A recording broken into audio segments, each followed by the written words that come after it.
फिर से वीडियो बना रहा हूँ, फिर से इसमें यही बातें बताऊँगा, दोबारा तो रहूँगा कि मैंने होमवर्क करा। क्या होमवर्क करा मैंने देखा कि लैपटॉप में मेरी मिनिमम 18 के कारण वो नहीं आए, ठीक है, कि आईडी उस पर रिजेक्ट हो गई, क्योंकि उनकी गलती नहीं है। रिलेटिवली लोग अपने किराए पे चढ़ाते, लोग हरामी होते, वो ठीक है। हम बच्चों को देखो कि पहली बात, मेरी उम्र बच्चों वाली नहीं है, मेरी उम्र अभी बच्चों वाली नहीं है। माना कि मैं मैच्योर नहीं हूँ, बट आपको बच्चों को एज अ ऑप्शंस देने चाहिए ताकि वो उतना कमा सके कि अपने आप को बैलेंस रख सके। आपने बिल्कुल रिजेक्टेड कर रखा है कि बच्चा कुछ नहीं कर सकता। बच्चे को सेल्फ डिपेंडेंट बनाना अनिवार्य है।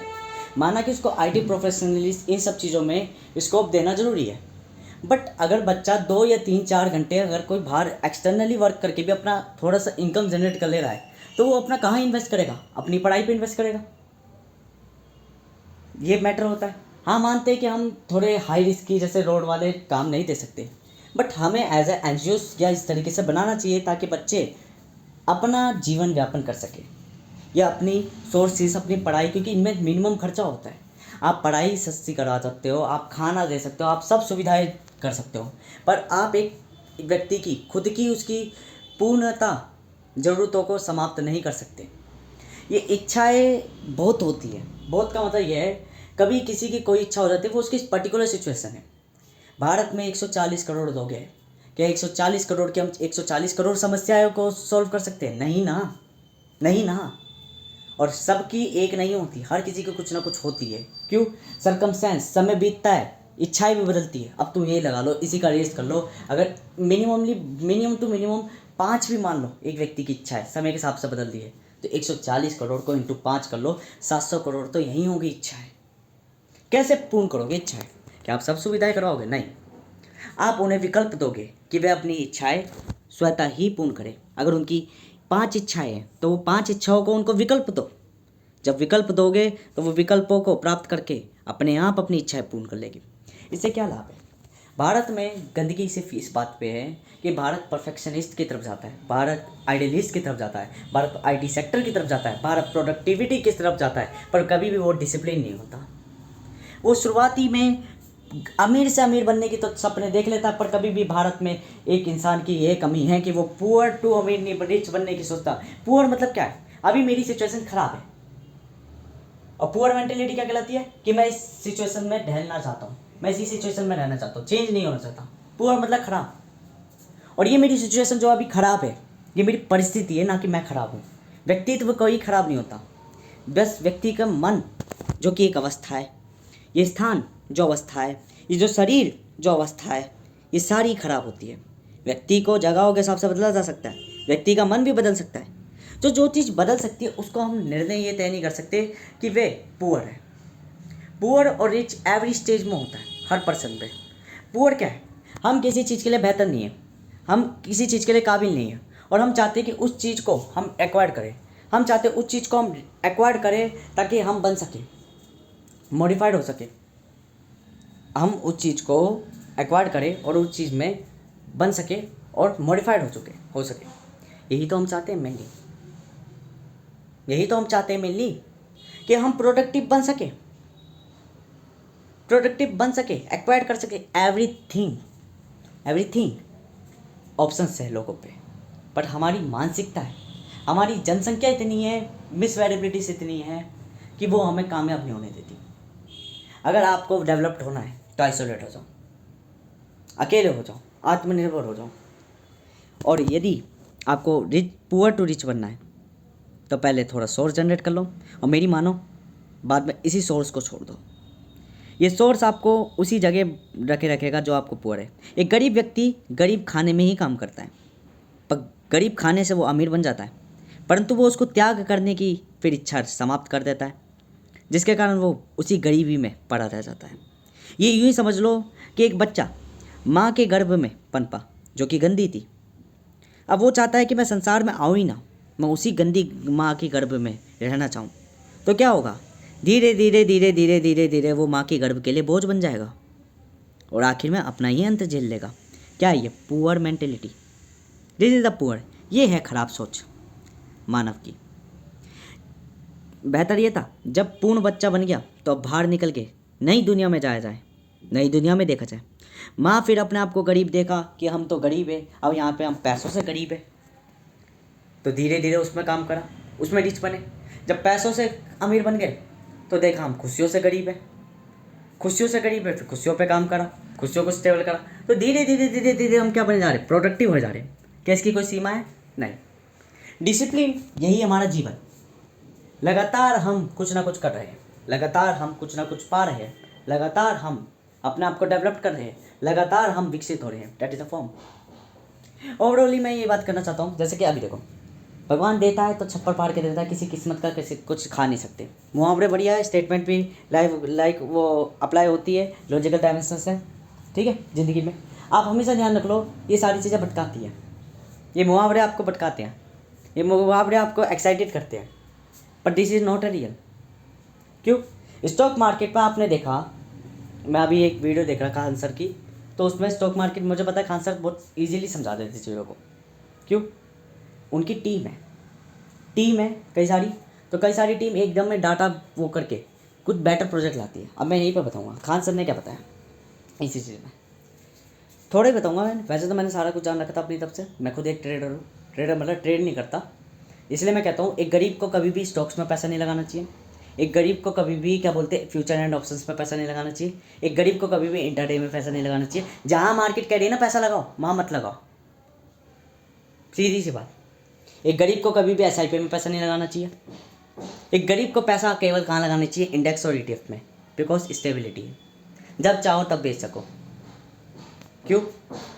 आपको पैसा जोड़ना है, बनाना नहीं है अभी। यही खान सर ने कही कि आपके 100-200 रुपये में कोई लाभ नहीं होने का। ये उनकी शौक है, ये उनके शौक है जो सोना खरीद खरीद के थक चुके हैं, हॉर्स राइडिंग में पैसा लगा लगा के थक चुके हैं, अब ये कुछ बड़ा चाहते हैं। मेन पावर रखती है कैपिटल। आप क्या सोचो, शेयर्स क्या कहलाते हैं? शेयर्स का मतलब होता है हिस्सेदारी, पार्टनरशिप नहीं होता। इक्वली पार्टनरशिप में भैज होती है, जो मैं आज तक कहता रहता हूँ कि यदि आप पार्टनर बना लेते हो किसी कंपनी में, एक कंपनी स्पॉन कब होती है, रिजेक्शंस कब मिलते हैं, जब पार्टनर्स को कहा आपने कि देखो ये चीज़ होनी चाहिए, और उन्होंने कहा कि नहीं ये हम स्वीकृति नहीं देते, हम आधे मालिक है, तो इससे कभी वो चीज़ हो पाएगी? रिजल्ट बेहतर निकलते हैं, पर इस रिजल्ट में समय निकल जाता है, और समय हम पे इतना नहीं है ज़िंदगी का। हर एक स्टेट में अलग अलग समय होता है फर्स्ट ऑफली। तो हमने कहा भाई हम तुम्हें हिस्सेदारी नहीं देते, मुझे मेरे पास एक हिस्सा है, मैं कहता हूँ बाकी जितने भी हिस्से हैं मैं उनको डिस्ट्रीब्यूट कर देता हूँ। स्टॉक मार्केट दिस इज़ मेरे पे एक बड़ा हिस्सा है। मैंने कहा एक व्यक्ति मोनोपोली ना कर ले, तो मैंने स्टॉक्स की लिमिट भी रख दी कि एक व्यक्ति इतने ही स्टॉक या इतने ही शेयर्स खरीद पाएगा। स्टॉक मतलब इकट्ठा, किसी बंडल, ठीक है ना, तो इतने बंडल ही हिस्सेदारी खरीद पाएगा, ठीक है। फिर यहीं पे जब हो गया कि भाई सारे स्टॉक्स बिक गए, तो ठीक है, अब ये लोग बार्गेनिंग करने लगे, तो ये सारी अलग अलग प्रणालियाँ। सिंपली लॉजिक में आपको समझना है, स्टॉक्स में हिस्सेदारी हो रही है, किस में हो रही है, एक शेयर्स में। शेयर्स डिस्ट्रीब्यूट हो जा रहे हैं, लोग इन्वेस्ट कर रहे हैं, और वो धीरे धीरे वो पैसा कैपिटल हम पे जुड़ जा रही है जो हमें बनानी है। पार्टनरशिप में हमने एक और डिमांड रख दी कि वो व्यक्ति ज़्यादा निर्णय ले पाएगा, वो व्यक्ति ज़्यादा मोनोपोली ले पाएगा जिसके 10% से ज़्यादा शेयर्स होंगे, ठीक है, क्योंकि वो बोर्ड ऑफ मेंबर में आ जाएगा। जिसके नहीं है वो कम रहेगा, ठीक है। ये हमने डिस्ट्रीब्यूट इसलिए करा ताकि हम अपने निर्णय को एग्जीक्यूट कर सके, जिसको हम पे विश्वास हो वो अपना बढ़ा सके पैसा।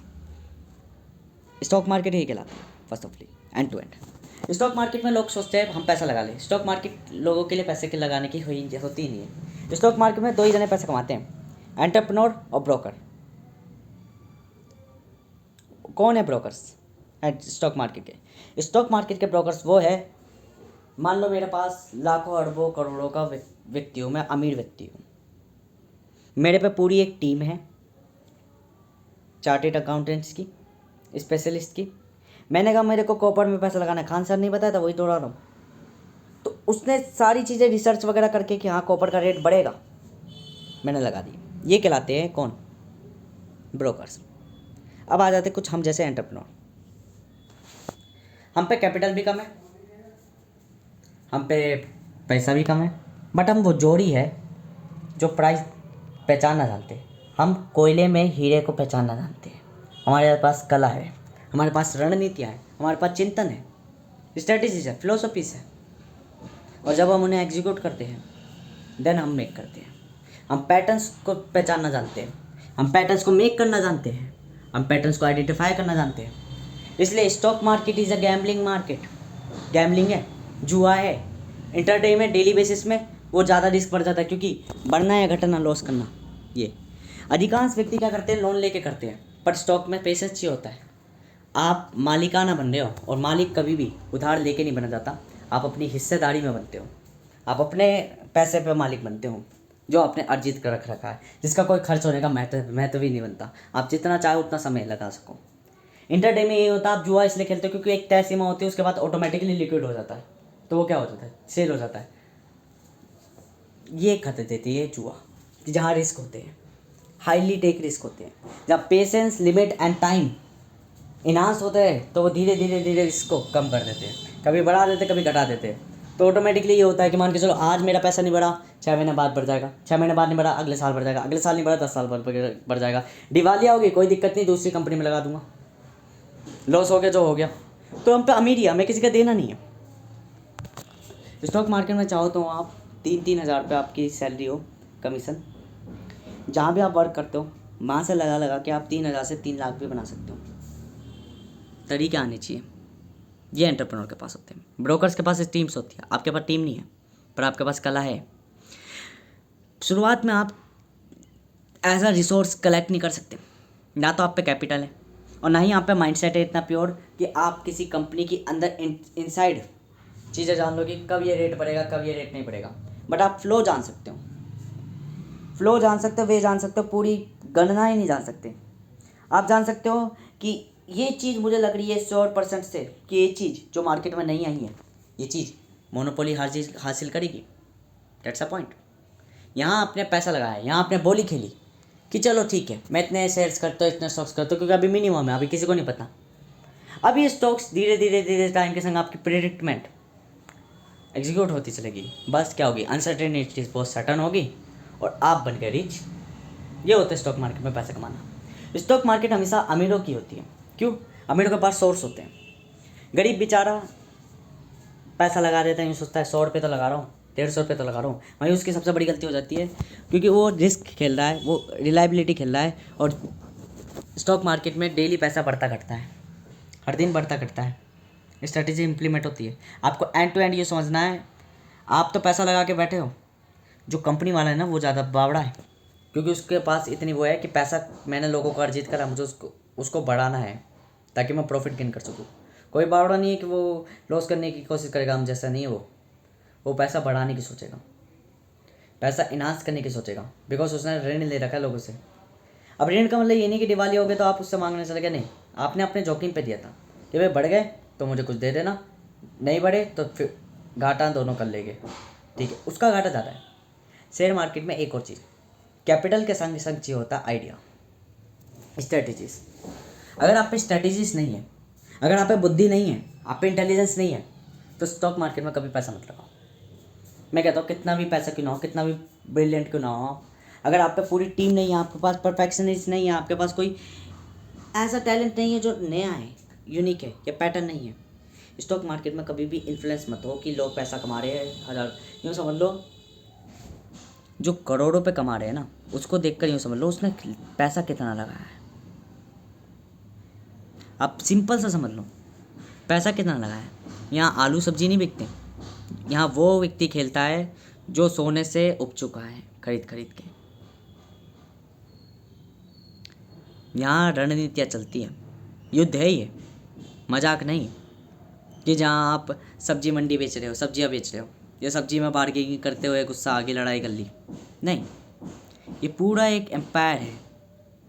ये ऐसा फ्लो है, ऐसी मार्केट है जो आपको परमिशंस देती है कि आप अपने आइडियाज़ को मेक करने के लिए लोगों से पैसा उठा सकते हो। अब आप भाग ना जाओ तो सेबी नाम की वो होती है जो आपको की पूरी सिक्योरिटी रखती है, ताकि आप रजिस्टर्ड होते हो उसमें, तब आपको पैसा मिलता है लोगों से।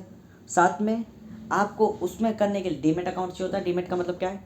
ऐसा अकाउंट यदि आप लॉस भी कर रहे हो या आपकी ऑटोमेटिकली एल्गोरिथम चलती है तो उसी डीमेट का लॉस होगा और आपकी जो इनकम है वो कभी लॉस ना हो। सब रिस्क लिमिट्स सब इसलिए तय करी जाती है ताकि लोग मिसयूज़ ना कर सके चीज़ों का। 18+ माना कि 18+ में ऊपर काम नहीं, नीचे काम नहीं कर सकते, बट धीरे धीरे धीरे धीरे समय के संग चीज़ें सुधरेगी। धीरे धीरे समय के संग लोगों को काम करने की आज़ादी देगी। बस हो सकता है हमारी किस्मत में ना हो, तो क्या करें, अपने आप को चेंज उस अनुसार ढाले। अब जैसे मैंने सोच लिया कि भाई कैसे करना है, क्या कर लिया मैंने, होमवर्क कर लिया, प्रोडक्टिव बना लिया अपने आप को। अब मैं जाके सुबह की शिफ्ट करा लूँगा अपनी, 6 से 7 घंटे डेली दूंगा। धीरे धीरे मेरा स्कोप परफॉर्मेंस बन जाएगा, स्कोप बन जाएगा। अब मुझे शैडोफैक्स की तरफ से कॉल आया कि आपने ध्रुव गुप्ता के नाम से आईडी बनाई है, आप कब से चालू कर रहे हो, ये कर रहे हो, तो मौके अपने आप आते रहेंगे। ये डिस्टर्ब करेंगे, ये आपको क्या बोलते हैं वो करेंगे, क्या बोलते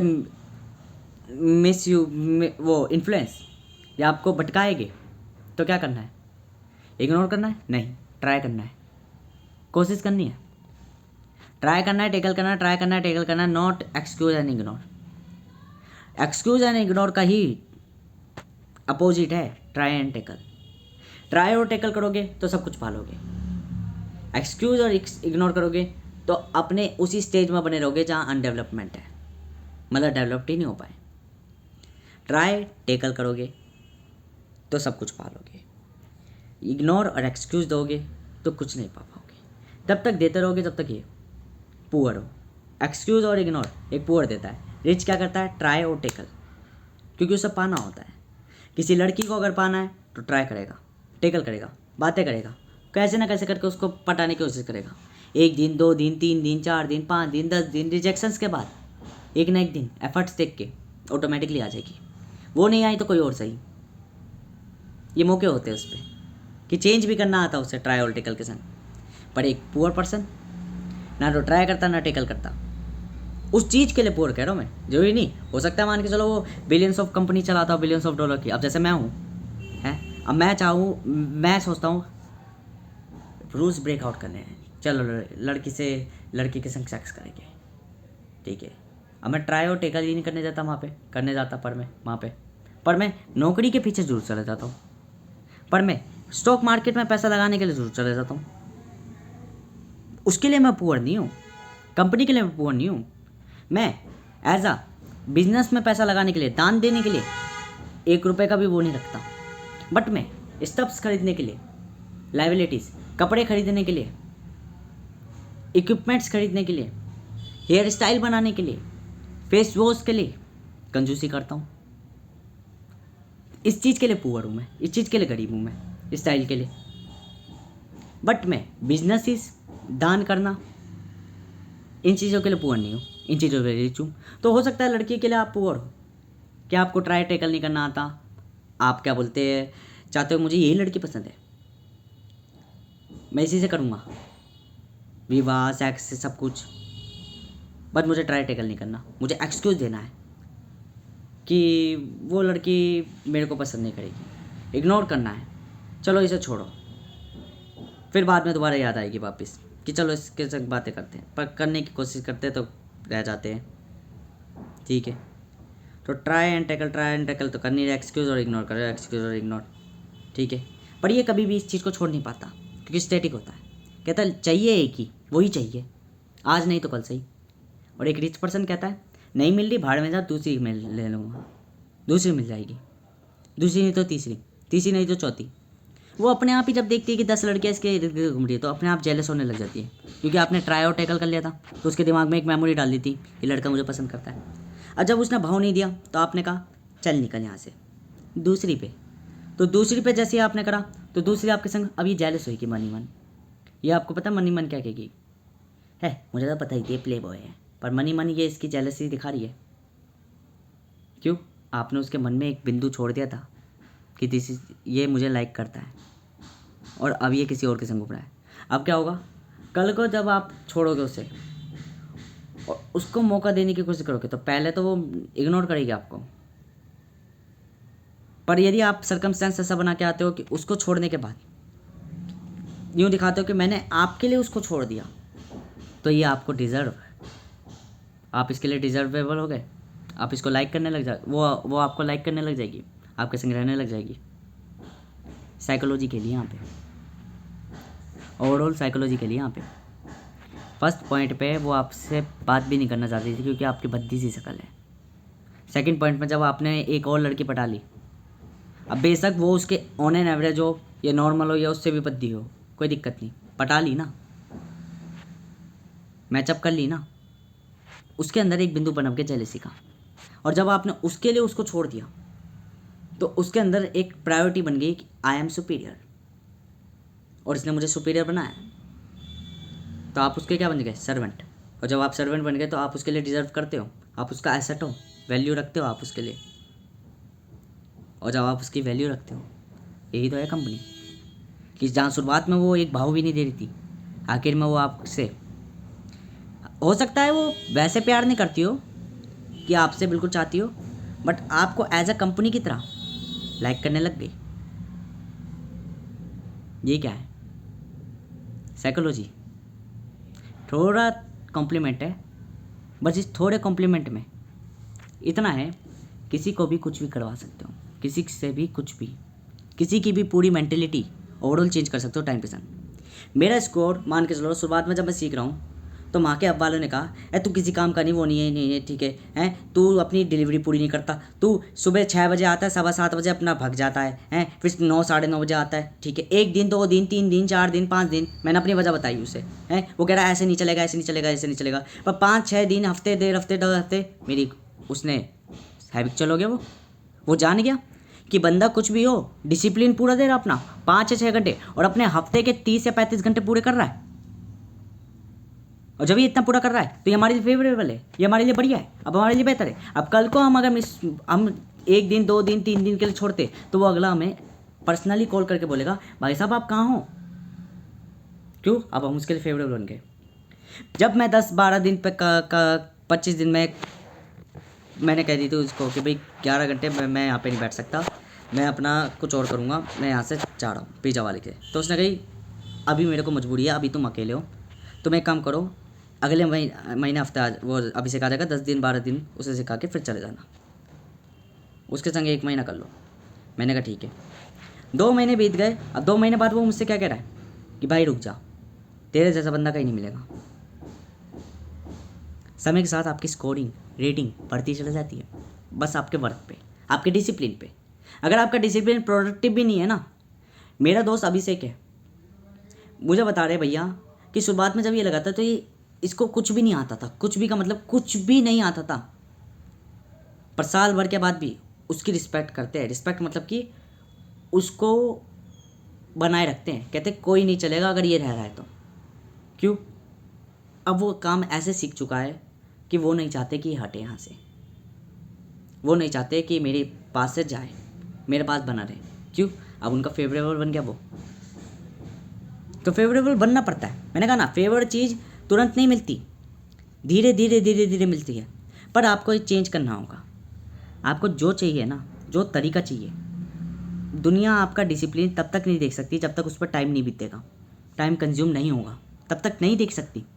आप किसी को कितना भी क्यों ना कह लो, कितना भी क्यों ना कह लो कि भैया मैं, कितना भी क्यों ना कह लो कि भैया मैं ऐसे ऐसे कर रहा हूँ, मेरे को ट्यूशन जाना पड़ता, वो नहीं मानेगा शुरुआत में। 1 दिन 2 दिन 3 दिन 4 दिन 5 दिन के बाद उसे पता चल जाएगा कि हाँ भाई मजबूरी है इसकी, बट ये व्यक्ति देता है टाइमिंग, तो क्या होगा,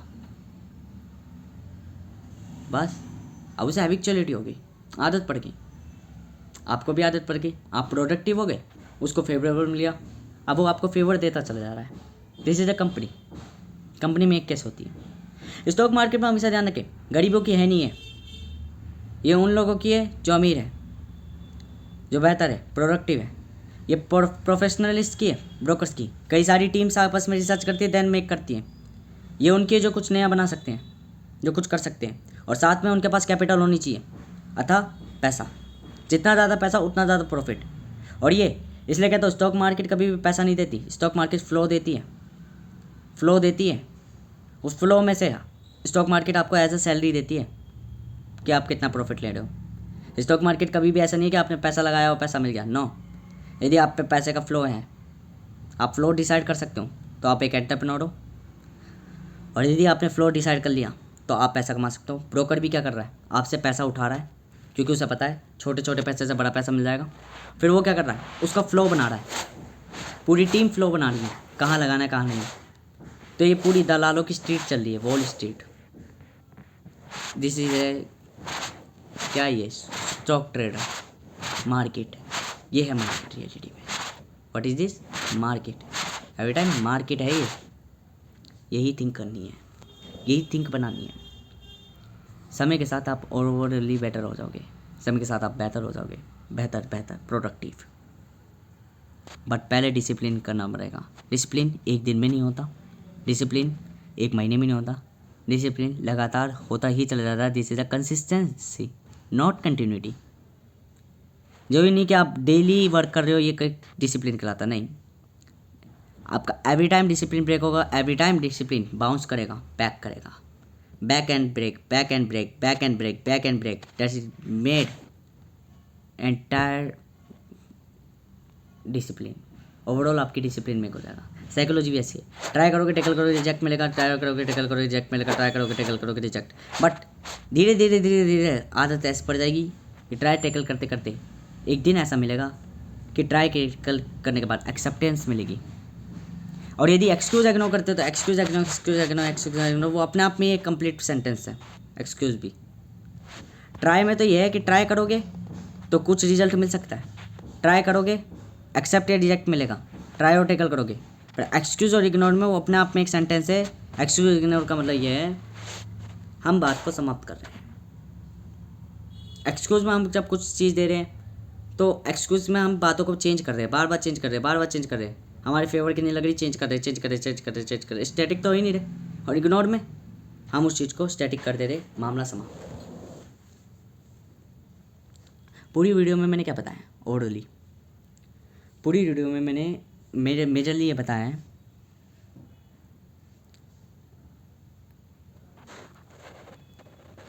पूरी वीडियो में मेजरली मैंने ये बताया है आपको डिसिप्लिन पर वर्क कैसे करना आना चाहिए, रियलिटी में आपकी ज़िंदगी चलती कैसे। इस पूरी वीडियो का नाम जो भी है वो ये है कि राइट वे ऑफ मार्केटिंग। तरीका क्या है मार्केटिंग का, वे क्या है मार्केटिंग का, way of thinking, way of philosophy, way of discipline, right way of discipline. ये है इस वीडियो का नाम।